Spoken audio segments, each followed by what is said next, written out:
Generalsekretär, die Eidesformel vorzulesen.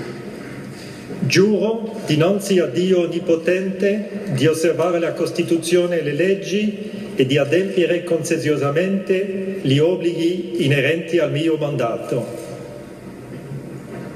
Herr Bundesrat, ich bitte Sie, 3 Finger der rechten Hand zu erheben und mir die Worte nachzusprechen. Le président prie Ich schwöre, Ignazio Cassis de lever le bras.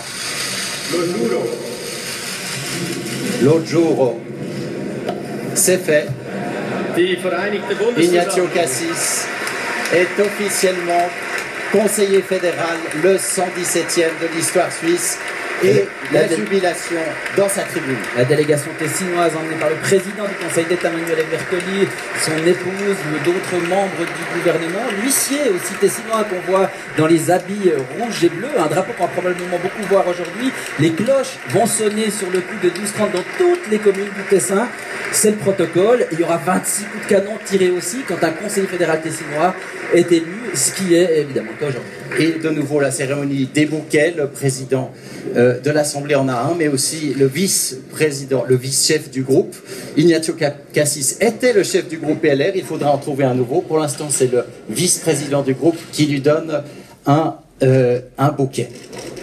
Il est entouré des 2 huissiers du Parlement en grande livrée. Nimmt von Ihrem Eid Kenntnis. Ich entbiete Ihnen, Herr Bundesrat, nochmals meine besten Wünsche für Ihre künftige Tätigkeit in unserer Regierung.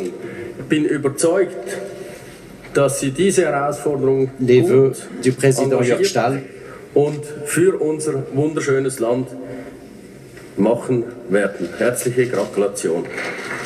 Ignazio Cassis qui est entré dans le Parlement comme conseiller national et qui ressort de cet hémicycle comme conseiller fédéral. Il sera accueilli dans quelques secondes à la porte par le vice-chancelier de la Confédération, André Simonazzi, et qui va l'emmener vers ses nouveaux collègues. C'est la procédure, Pierre Nivelle. Oui, exactement. Et puis, il y a cette sorte de transformation. Ignazio Cassis était un homme du législatif. Désormais, il change de bord. Il va passer à l'exécutif. André Simonazzi, le vice-chancelier de la Confédération, représentant de l'exécutif, l'attend à la porte ouest de la salle du Conseil national. Il n'ose pas entrer à l'intérieur, justement. C'est une question de territorialité. L'exécutif ne peut pas se rendre dans la salle du Parlement et il va à présent symboliquement donc traverser la passerelle qui mène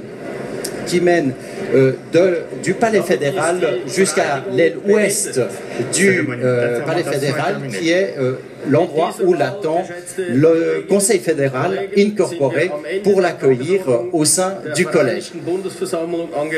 Ignazio Cassis prend encore un petit peu de temps pour... Il a offert ses bouquets à deux élus, donc Christa Mark-Walder. On lui colle une bise, voilà, il est généreux, il offre ses bouquets avant de rejoindre le Conseil.